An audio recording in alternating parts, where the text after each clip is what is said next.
Can you see me logged in on PrimeGov, Mickey? Yes. Great.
I think we're gonna need one more.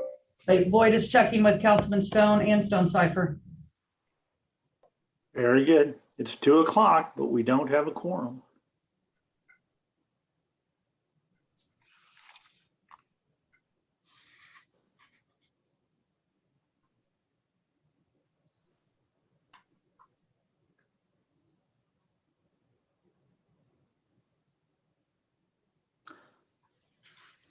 As I look on the Zoom screen, those are 2 of my offices that I once occupied.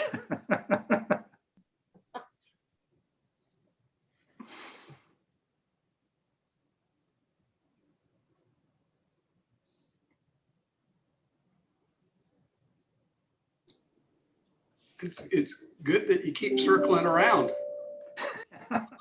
Maybe. And this one probably You bring that institutional knowledge with you. yeah. This one probably hasn't changed hardly any. Yeah, Chris's has. Oh, that's the same corner. I think we moved in there in December of '93.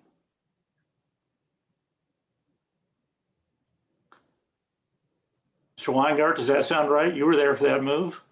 Yeah, well, we had right at Christmas time because we had the 3 weeks of December over there, and then we moved over. I will do my best to not tarnish the reputation of this office. Yeah, that's not a very high bar.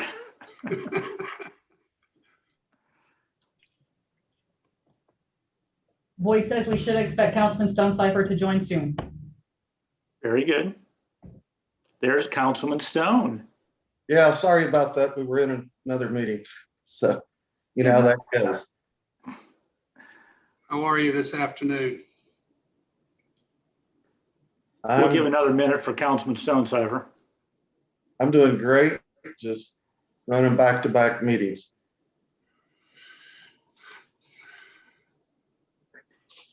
Yeah, but judiciary and water trust can't be quite as exciting as the morning.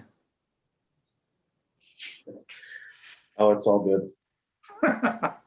Congratulations, Mr. Couch, on your new position.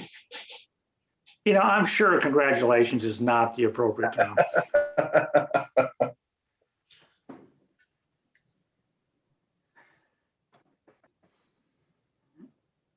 See what happens when you miss a meeting? No, I was there. Oh, and you still let it happen.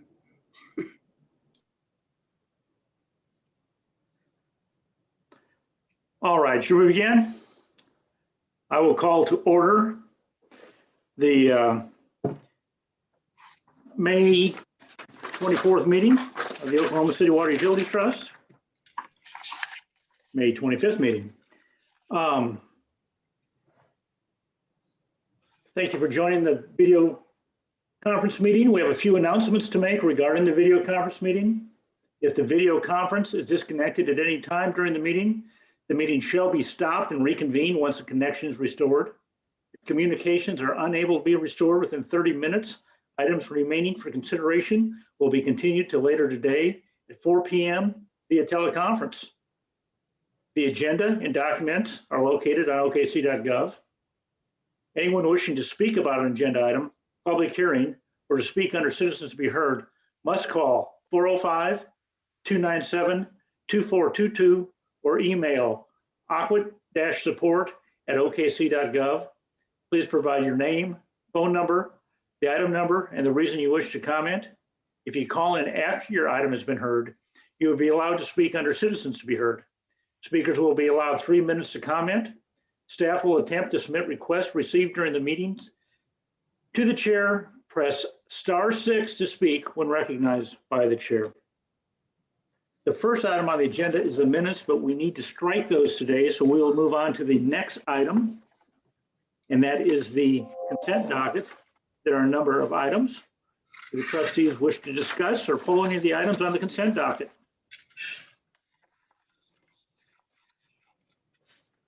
Hearing none, is there a motion?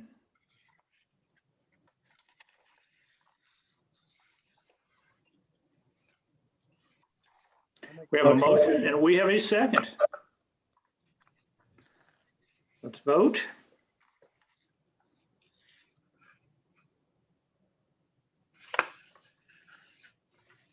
Councilman Stone Cipher, how do you wish to vote? Please. And the motion passes. There are no items on the concurrence docket. There are no items under emergency contracts. However, under item 6, items for individual consideration, there are 3 significant items. The first is a resolution agreeing to file an application with the Water Resources Board for financial assistance. Vanessa Aguilar, I believe you are going to explain this to us. Yes, good afternoon, Chairman Couch and trustees.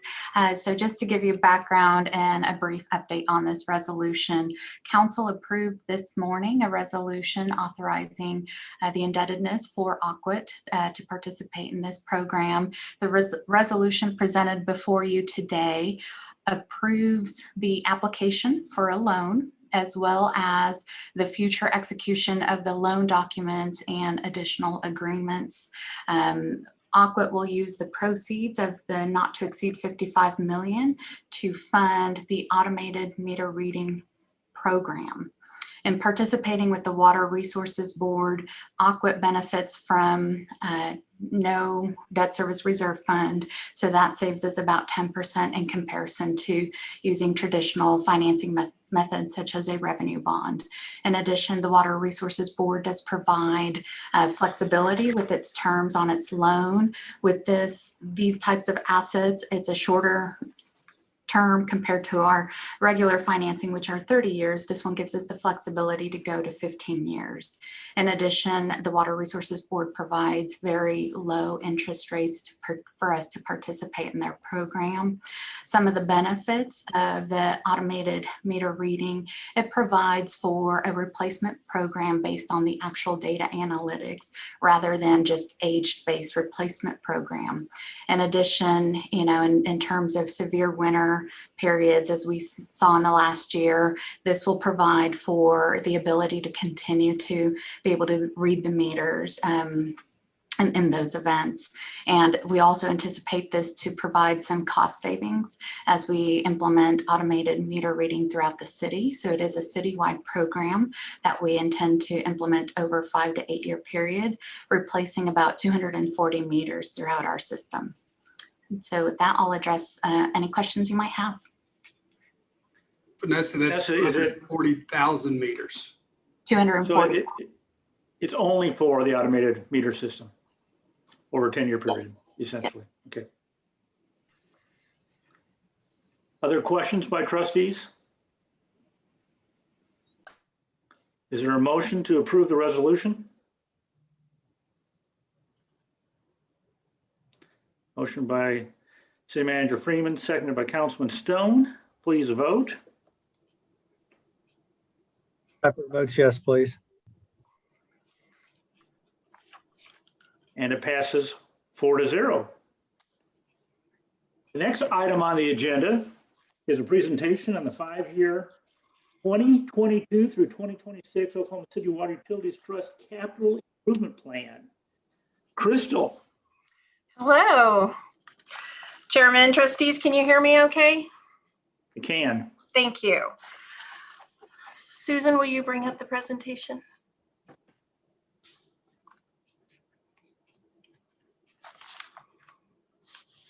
I have split screens. I'm not really sure which screen it's popping up on. There it is. Okay. Thank you, Chairman and trustees. Would you go to the next slide, please? Thank you.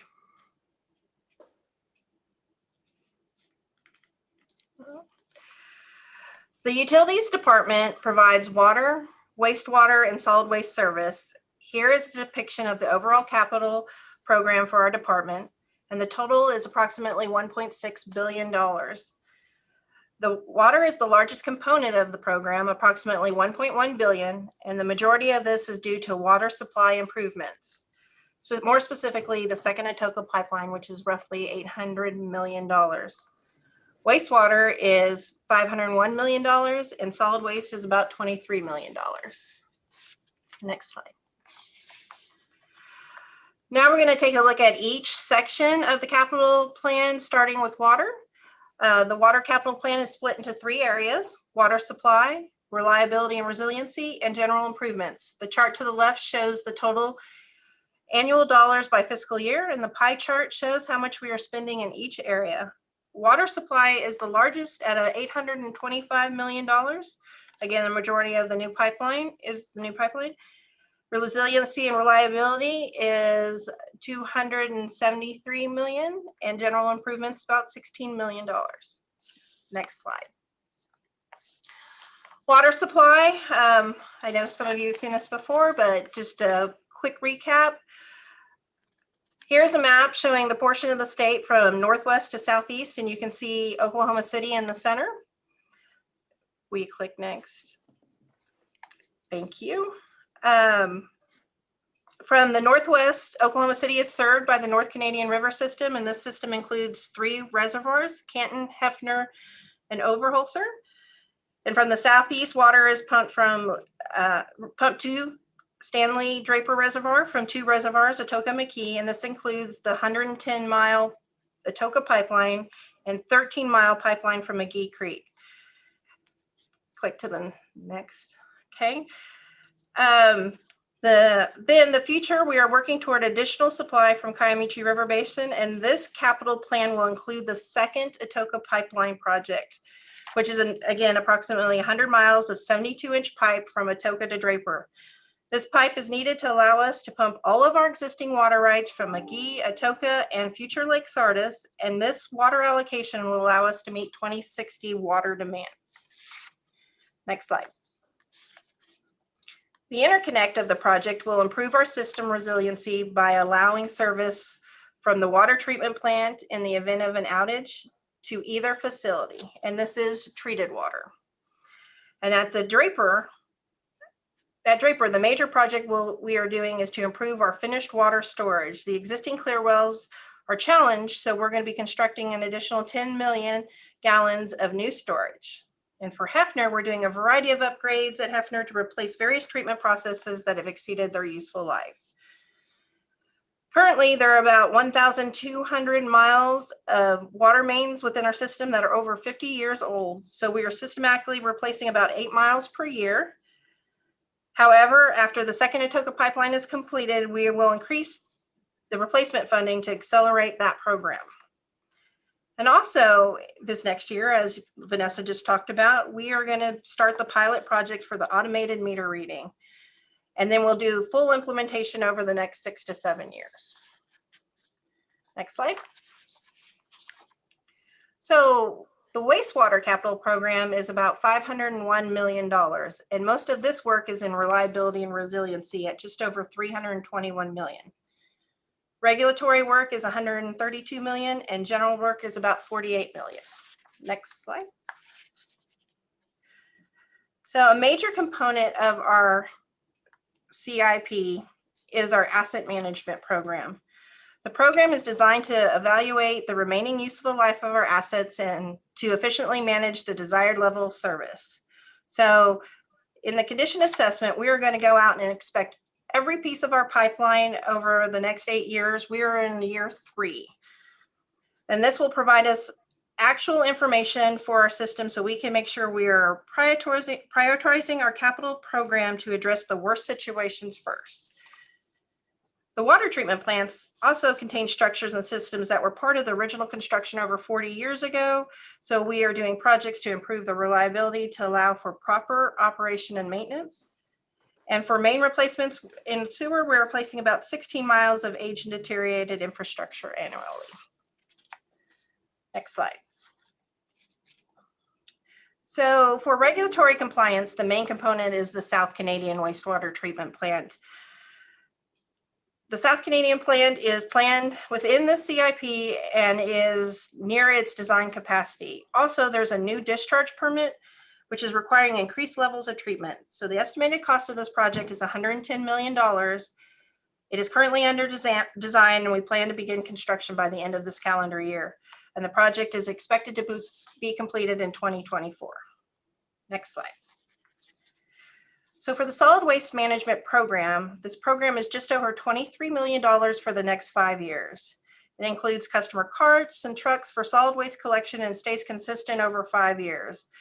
Fiscal 2022 is a little bit higher due to we postponed some items in 2021 due to COVID, and we will be purchasing those equipments this next fiscal year. Next slide. And with that, I'd be happy to answer any questions. And this picture is just the new clear wells at Draper that are under construction currently. I thought I'd give you guys a view of that. With that, I'll take any questions. Very nice. Are there any questions? Yes, please. This is Mark here. Crystal, you mentioned the interconnectivity between Hefner and Draper. Can you remind me again the timeline on completion of that? Yeah, so we have about 3 more projects that will be bidding this calendar year, by the end of this calendar year, and they will approximately be completed by the next calendar year. We're looking at 2023? Yes. All right. And then the second Atoka pipeline, can you kind of give us the timeline on that? So we are currently waiting for one more permit from the Fish and Wildlife Service. There has been one little additional piece of information that we are providing to them, and we're hoping to have it hopefully within the next couple of months. And then we will be probably bidding the next 2 to 3 projects within the following year. So possibly 1 or 2 this calendar year? Yes. And so, of course, the capital plan is very much related. Well, the capital plan and the budget are very much related to the rates. Yes. And so we're the last year of a rate increase. And so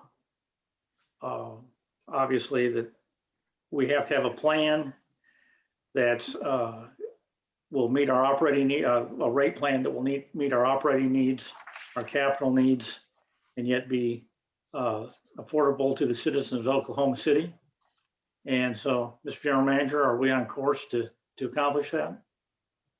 We are, Mr. Chairman. We're in the kind of midway through the prep on the rate evaluation and the recommendations, and we will be meeting with you all here in the next month or so to give you our findings and to get more feedback from you all. And we should be ready to present the recommendations July, Vanessa, early July. And we're also having to do, this is a little weird talking about solid waste management with this group, but we're looking at that as well. So they'll all be combined and presented at the same time for your consideration. Now, the one thing I'd like to mention about the capital program, we have structured the program based on our best estimates on cost. And we have readjusted that program this year as we look at the cost service study. What we're finding is prices are coming in pretty high. There are a couple of projects that we really need to go ahead and recommend for approval, but we might have to defer some of this work until the economy settles down later this year, because the prices are coming in 20, 30, 40% higher than anticipated.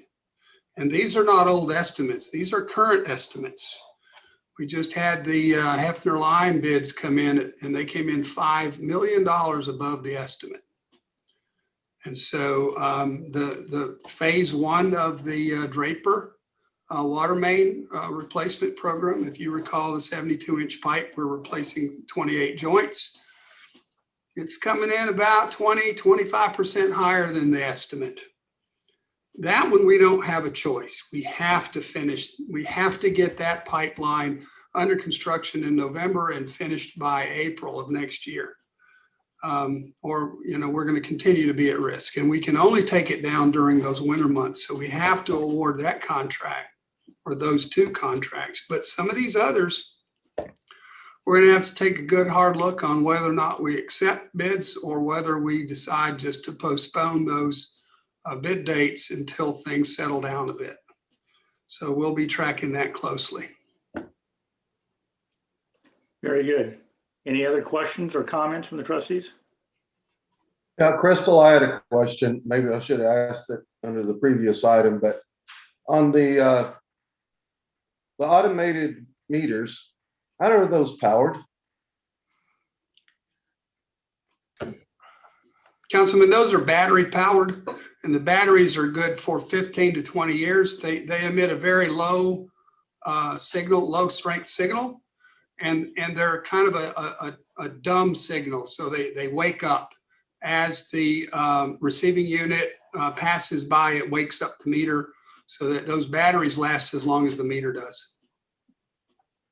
And the proximity of the reader to the meter, do we know what that is? That it needs to Yes, be? we're going to be using an automated reading system rather than a fixed system where we use a device where we drive by. And so we'll drive the roads instead of physically walking those routes, and it'll pick up the signal that way. And the good thing is, when you're using an automated system, you don't get any misreads. You either get the read correctly or you don't get the read. And if you don't get the read, there may be a car parked on top or something like that. So you make another pass. And generally you can get over 99% of the reads. And the other 1%, there may be something wrong. Somebody cut a wire or something like that. So we'll have to send somebody out to physically see what's going on with that meter, but it's highly, highly reliable. Thank you. Yes, sir. Other questions or comments? Hearing none, the approval item is 6B2. Is there a motion for the approval of the 5-year CIP?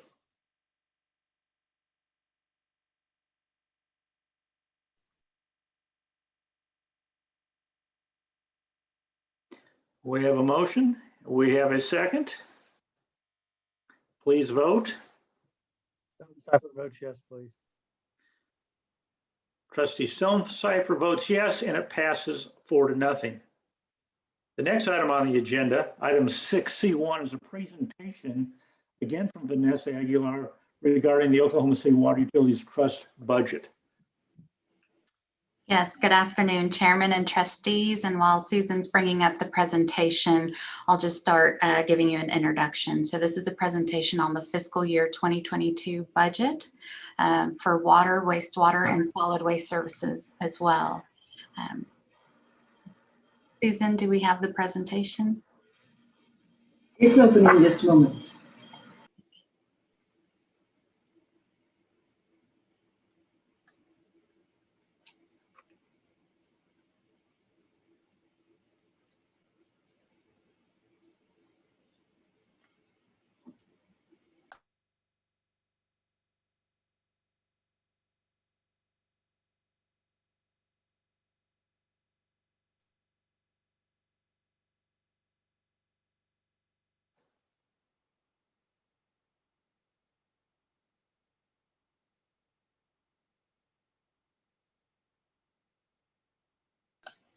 All right, we can proceed to the next slide.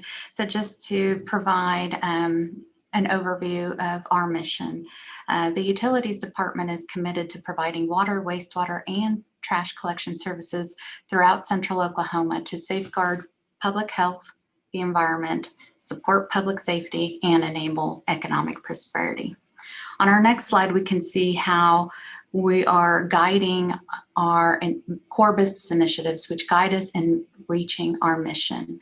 And these core business initiatives are safety, customer service, water supply, system resiliency and reliability, financial management, and regulatory compliance.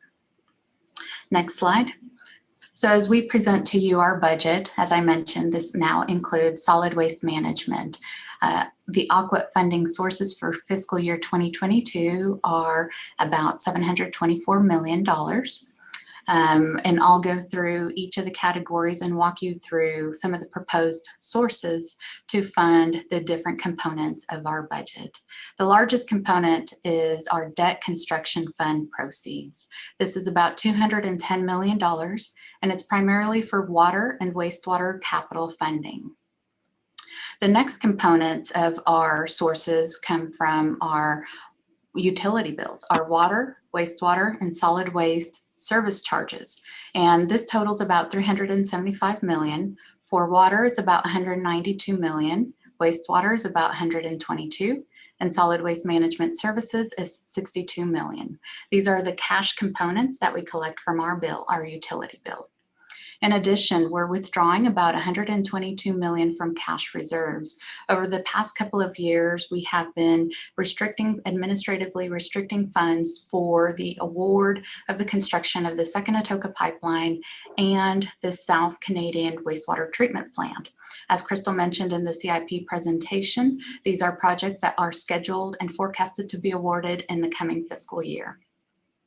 Other sources of $8 million. This includes interest earnings on our operating accounts, our bond reserve accounts, as well as miscellaneous revenues such as chargeback revenues that we collect from other city departments or groups. We do own a billing system, and so we provide that billing service for other funds such as the EMSA and Drainage Fund. Other sources also includes miscellaneous surplus sale of equipment. System development charges is about $5 million. It's primarily water and wastewater. $4 million is projected to receive from the water SDCs, and about $1 million from the $4 million from water and $1 million from wastewater. Flow fees is about $2 million. So this is something new with the solid waste budget component. Flow fees, as approved in the city ordinance, chapter 49, we assess a fee at the landfills for private commercial haulers to dump at the landfills within the city. These fees are then remitted back for solid waste management, and in the uses, these are applied for programs that continue to protect the environment, clean, and maintain the environment clean of debris. And last but not least, non-ratepayer is projected to be about $1 million in revenue. And these are revenues that we collect from, it could be recreational activities, but also from other sources that we get revenues and use of our trust properties, leases, that sort of thing. Next slide, please.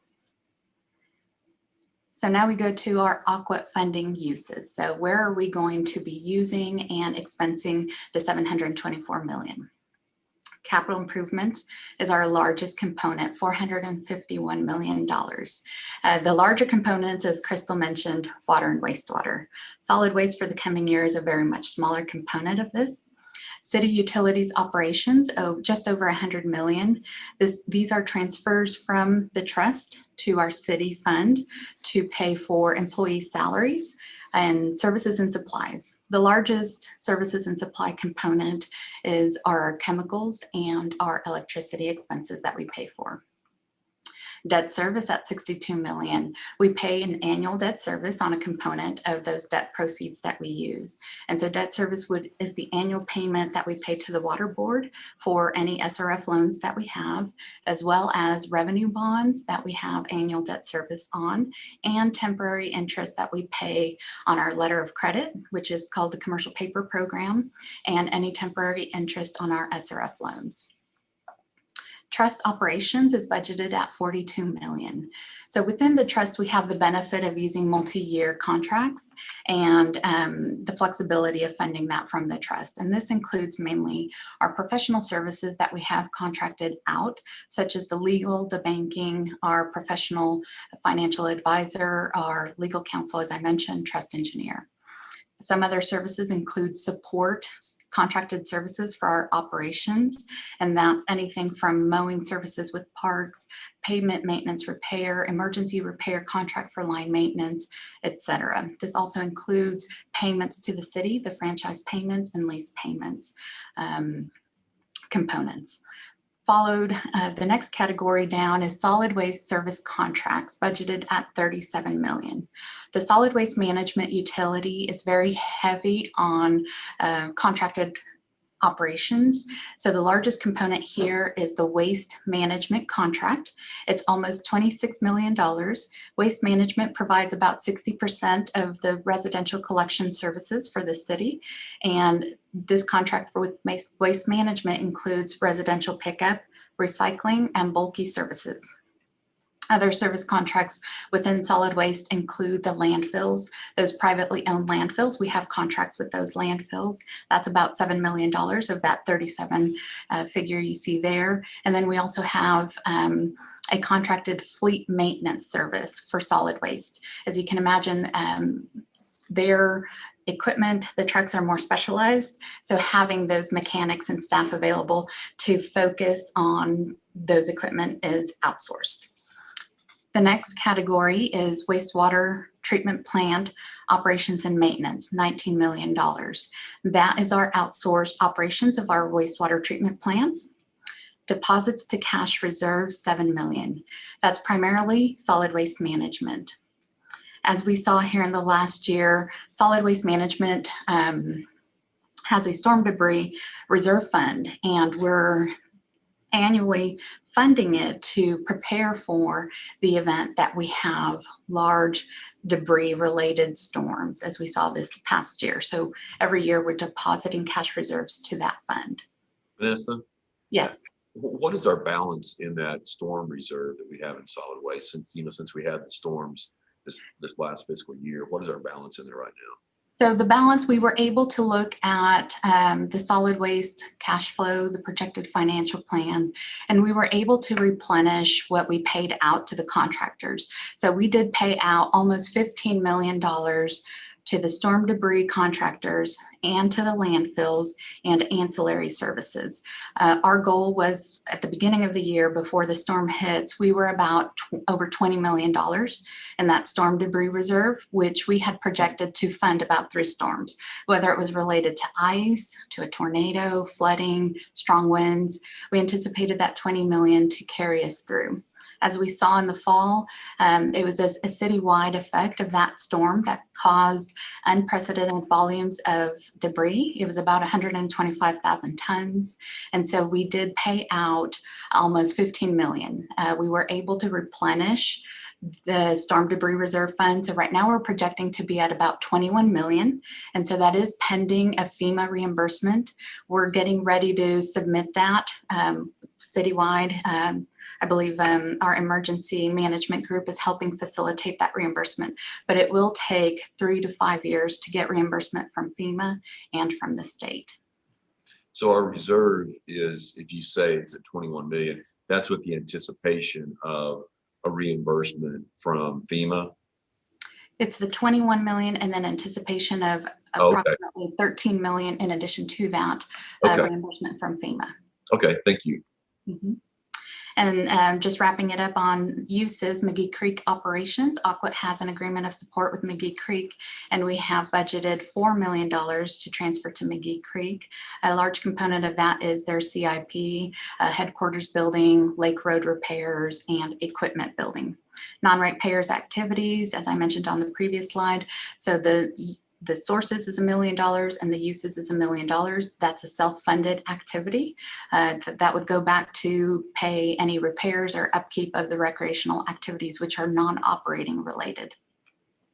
Next slide, please.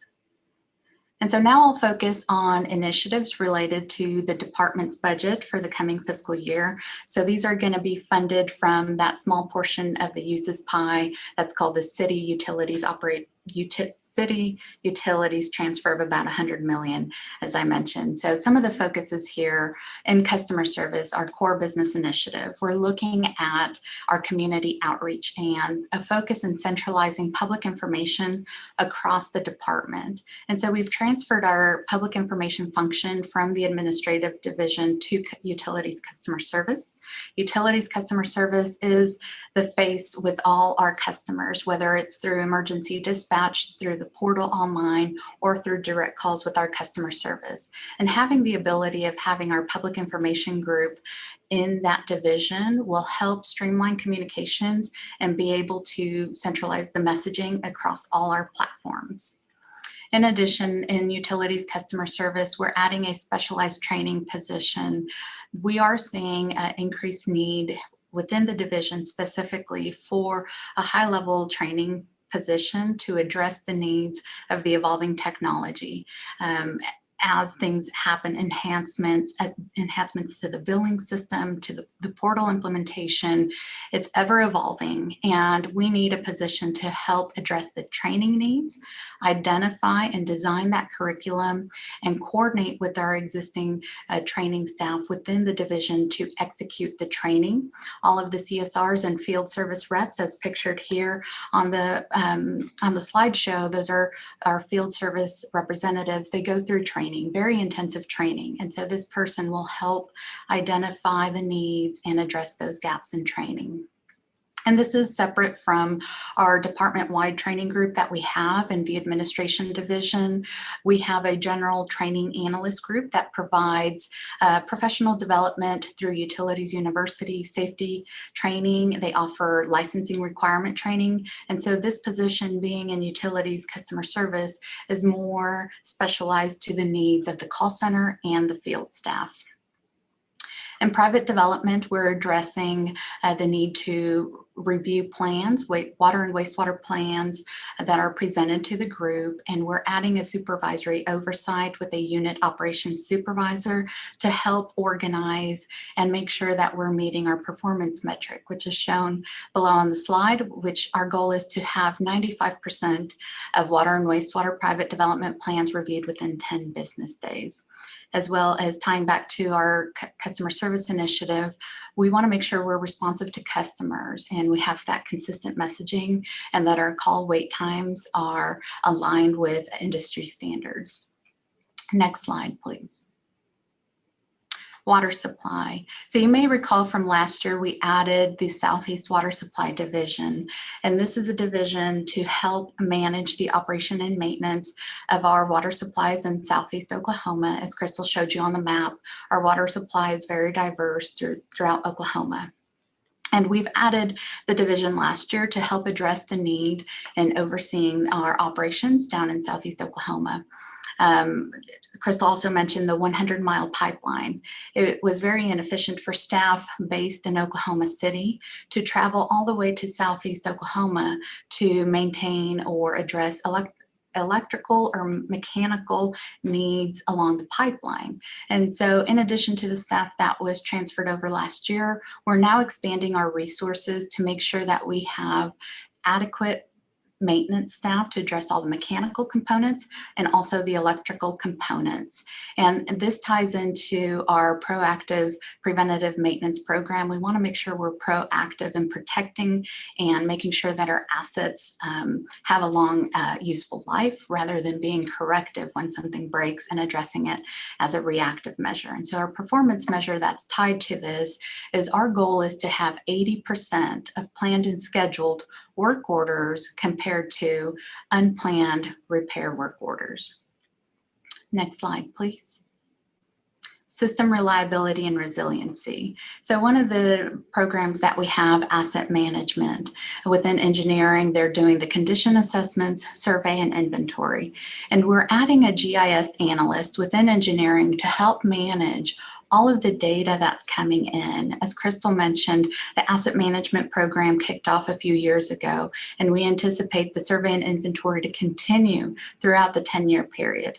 Throughout the study and the inventory, the contracted vendors are generating terabytes of data, and we are asking for the GIS analyst to help manage the information, to help maintain that in the database and make sure that we have the information accessible for within our divisions, also with interfacing with IT and interfacing with the contracted vendor. We're looking at making sure that we're improving the reliability of our wastewater system. We're adding additional funding to fund drip panels for our trying to reduce or eliminate fats, oils, and grease contaminants within the wastewater system. I don't know if it'll eliminate it, but definitely looking at reducing it. And so this is a contracted service that we have, and we're adding additional funding to address additional needs. There's additional hotspots throughout the wastewater collection system, and these drip panels help kind of eat away or break down some of those fats, oils, and greases, so it minimizes the probability of having an overflow or a blockage in our system. Electrical and mechanical facilities maintenance. Within our wastewater quality program, our lift station group, similar to what I mentioned in water supply, in our lift station groups, we're looking to add additional resources to make sure that we are being proactive in our approach and that we have sufficient resources and staffing to address all of the preventative maintenance needs of the lift stations. We have almost 70 lift stations throughout the city with over 1,300 pieces of mechanical equipment and almost 800 components, electrical components. And we need to make sure we have the adequate staff to make sure that we are maintaining all of our assets and ensuring that they are going to last through their useful life. And so the performance measures tied to these initiatives in regards to asset management, our goal is to make sure that to hit the target of 10% of our wastewater collection system being assessed on an annual basis. On the maintenance side, our goal, similar to water supply, we want to make sure that at least 80% of our planned and scheduled work orders are done in comparison to having that corrective or reactionary repair work orders. Next slide, please. Regulatory compliance. So we've talked to you here in the last several years about, we stood up our commercial pretreatment program, and really the goal here is we're wanting to mitigate pollutants entering the collection system.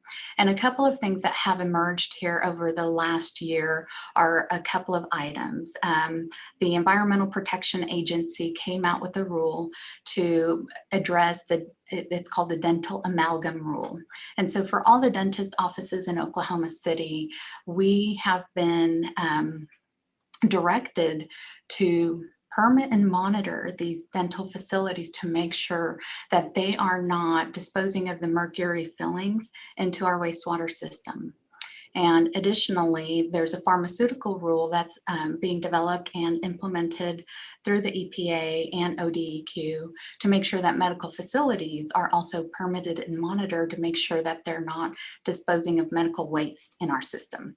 And so to address these needs that are evolving under regulatory compliance, we've added 2 additional environmental unit specialists to address the need, and we're projecting approximately 4,000 additional facilities.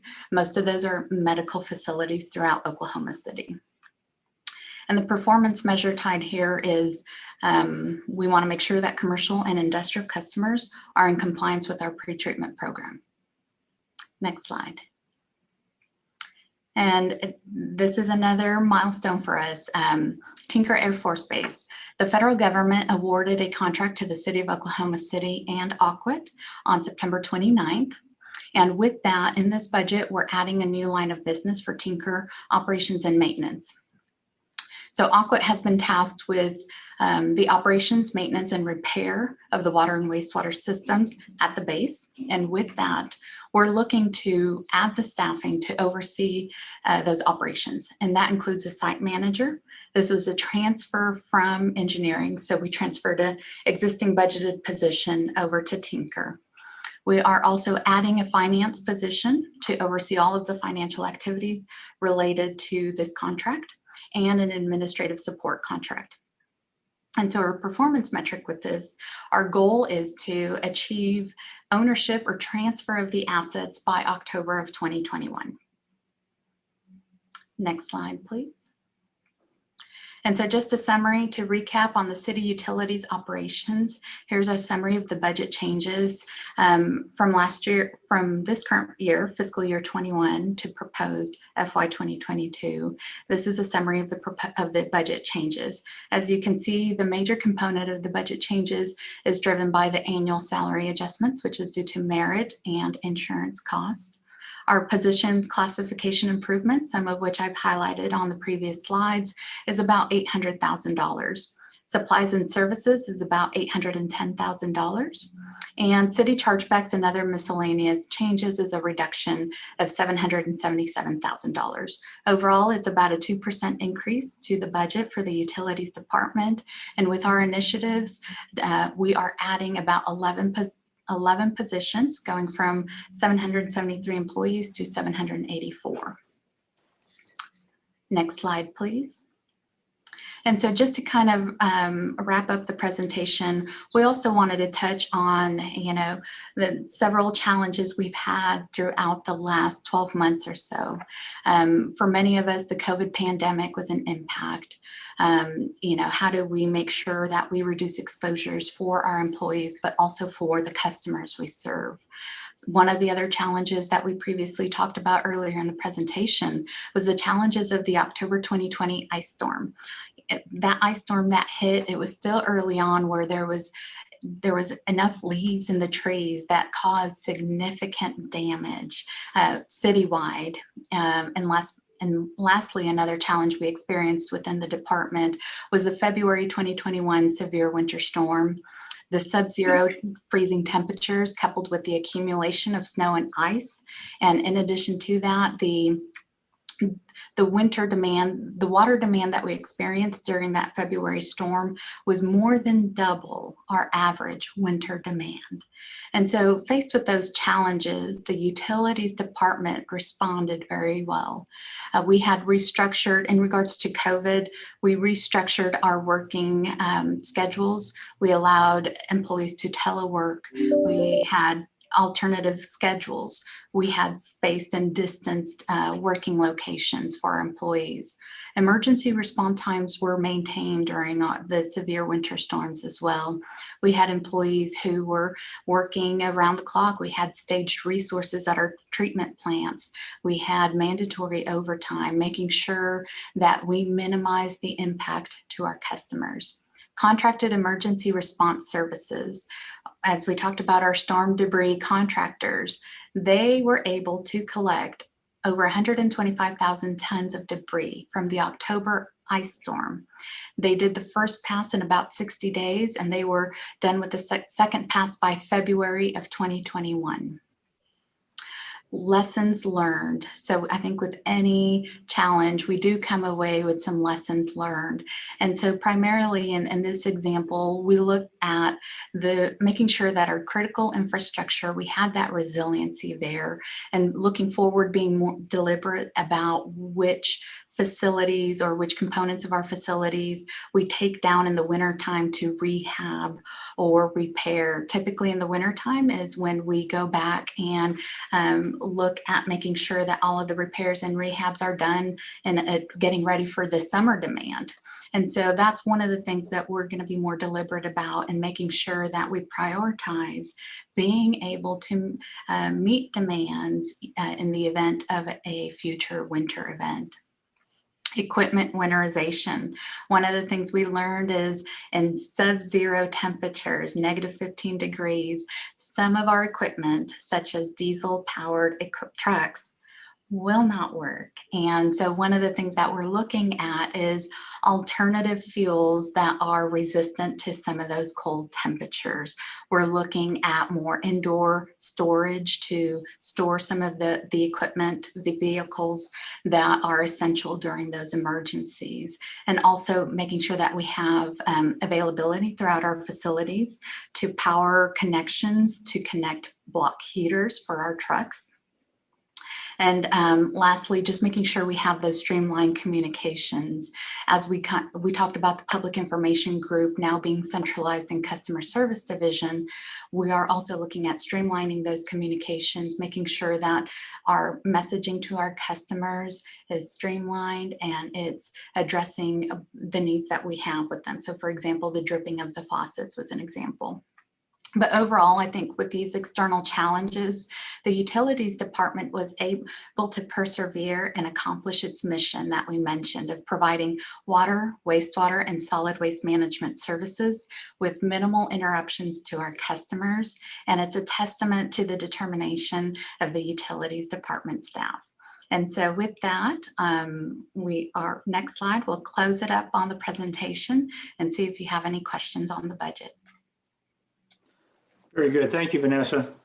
Yeah, no, the utilities department performed very well through a couple of very difficult weather events. I do have questions.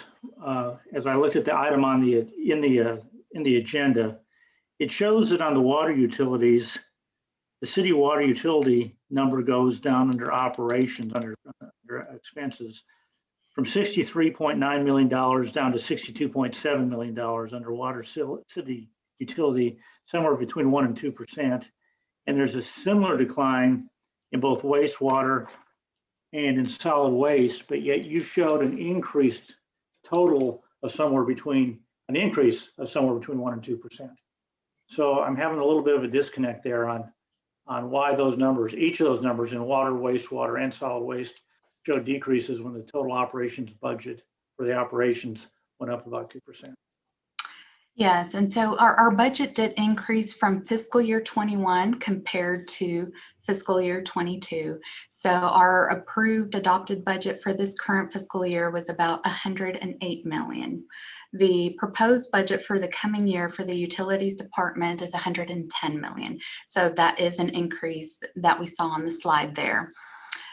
The Aqua Trust budgets to transfer a percentage that's less. We only budget about 95% of our transfer. And the largest decrease that we're seeing from previous year to this year is a significant reduction in salary reserve adjustments. I believe it was about $1.5 million. So that was a significant reduction. It's noted under city chargebacks and other miscellaneous changes. Those are salary reserves that were previously put in place in previous fiscal years as we did position reclassifications, and that was backed out in the proposed fiscal year budget.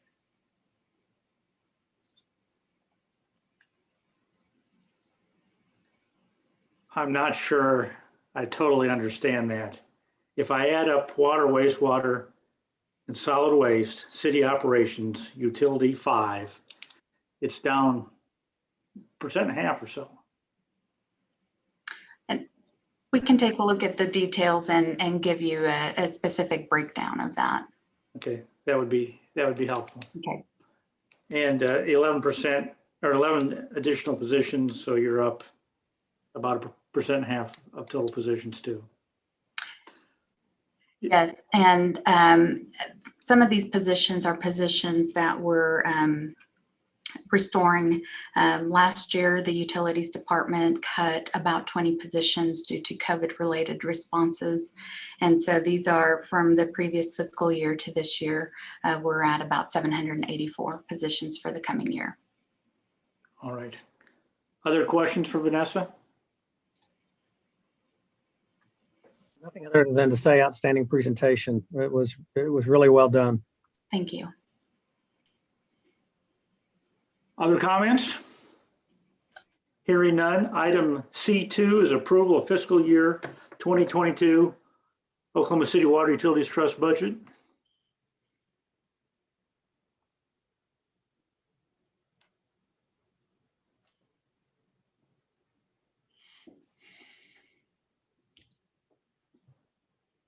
And PrimeGov went to sleep on me. So we have a motion second. I don't see where I can vote, so I will vote yes. Cipher votes yes, please. Motion passed, Chairman. Matt, motion passes 4-0. Thank you so much. Are there any items from trustees? Hearing none, general manager reports. Thank you, Mr. Chairman. I just want to give you all an update on the delinquent accounts. We're still around 6,500 customers with a total of $6.8 million. Of that amount, 4.8 million is water sewer, 1.5 million is solid waste management. I also want to give you a briefing on some proposed federal legislation. It looks like a really good deal for utilities, but it turns out there are some strings that we're probably not going to be able to manage. The legislation is twofold. First of all, there will be money made available to help utilities recover their delinquent, the arrears from delinquent accounts. But the string there is if you take any of that money, you will be restricted from disconnecting service from those customers for 5 years. So that gives folks 5 years to not pay their bill. So that's not a very smart move in my mind. And I voiced that concern back to the professional organizations who have in turn responded back to Congress accordingly. Secondly, there's a push to replace lead service lines to homes and businesses. We don't have a lot of lead service lines from our mains to the meter, but there are some lead service lines from the meter to the home. And this funding would enable cities to replace those lead service lines from the meter to the home. However, if we take any of that money, we have to perpetuate that program and replace every single lead service line in the city, even if funding goes away. In addition to that, we'll be required to put filtration systems on every home with a lead service line. So that's probably not a good deal for us either. So we're probably not going to take advantage of either of those two funding sources